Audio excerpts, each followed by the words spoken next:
Hi, my name is Veronica. I'm 28 years old. I live in London, and this is what I spend in a week.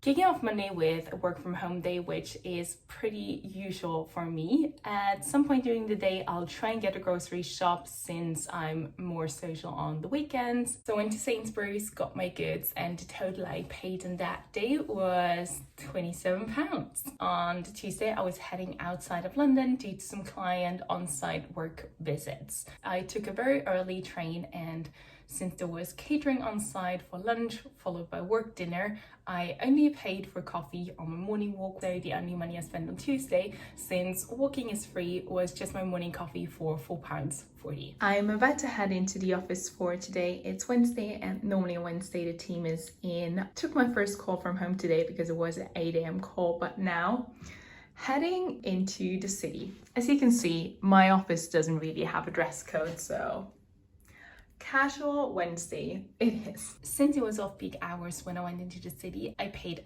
£5.60 for both ways, spent £8 on a lunch burrito I forgot to film, and we headed to the pub with some co-workers after, and I spent £7.20 on a pint. It's another work from home day for me today. Today's Thursday, and I just received a parcel in the mail, so I thought we could unbox that together.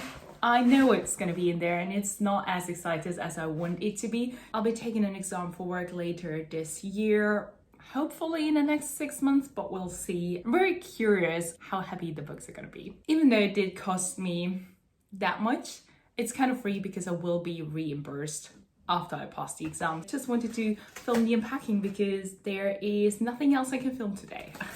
Okay, that is a bit heavier than expected. I've got two books. I've got the System Security Certified Practitioner Study Guide, which is a very chunky book, with a whopping 800 pages. And I've also got the official practice tests. So loads of questions that I can practice before taking the exam. Kind of looking forward to it, kind of not, because that now means I have no excuse but study 2 hours a day.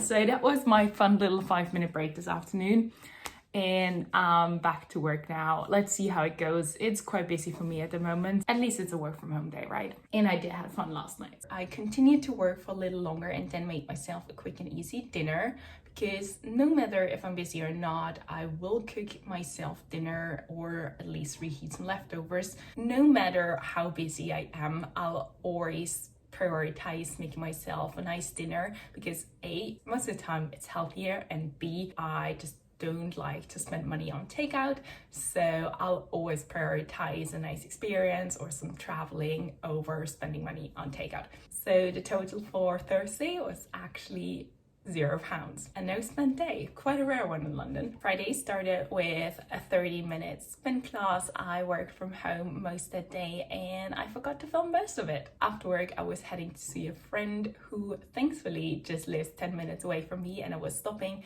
at a little wine shop to bring a bottle to share later. That cost me £17. On Saturday, my boyfriend and I were heading to Spitalfields Market to grab some breakfast, and I finally enjoyed some time in the city and not just working from home. I got a really nice iced matcha from Jenkins for £4.50, followed by a delicious breakfast bagel for £7. We browsed a few shops and walked through East London, and overall just had a good time. For dinner, we tried a new restaurant called Kimchi that was close to King's Cross and had some really delicious Korean food. My portion for the dinner came to £32, and I also spent £5.60 on a tip that day. On Sunday, I had a little lion and then headed to Belgravia for a Sunday roast. Both were very delicious, and my portion came to £27.10. I wanted to try something in the store, but they didn't have my size, so we just continued walking and had another coffee. In the afternoon, we had tickets for the Yoko Ono exhibition in the Tate Modern, and even though I'm not a huge art fan, I just love that there's always something to see or do in the city. Since we couldn't be bothered to make dinner, we had burgers and called it a day. Now that we went through my Monday to Sunday spending, there are also some fixed expenses that I pay for every week. Starting with the biggest one, which is clearly my rent. I pay £332 weekly to live in my tiny studio here in London. I know it's a lot of money to spend, but I don't regret spending that because I just really enjoy living alone. I had my fair share of flat sharing, so I just really truly appreciate the time now that I'm able to afford to live on my own. Something you really have to take in mind when you're looking to come to London or when you're renting a flat in London is you are paying council tax. That is £27.50 for me per week. My utilities, which include heating, water and electricities, are around £11 a month, which is quite low, I think, but I do live in a very new and modern building, so I think there's just really energy and heat efficient, so I don't need to spend too much money on that. Next up is my Wi-Fi. I pay £7.50 per week. For subscriptions, I pay £12 a week, which include my phone bill, Netflix, Apple storage, Spotify music, my VPN, and anything else I subscribe to. In addition to my home expenses, I'd also like to put in some other fixed expenses I kind of pay on a weekly basis. I also have an Nespresso subscription that comes to £6 a week. Since I'm working from home a few days a week, I drink a fair bit of coffee at home, so I don't really mind spending the £6 on espresso a week. Another thing I'd like to calculate in here are books, because I aim to read around 25 to 30 books a year, so I'd say that's another £5-ish a week for me. Other than that, I don't have a gym subscription because I have a gym in my building, and I think that should be it. Overall, if we take my Monday to Sunday spending, my fixed expenses for the flat I'm living in and additional fixed expenses, we get a grand total of, and that's how much money I spend in a week living in London. Obviously, every week is different, so it kind of depends what you're spending, but I'd say that's a good overview.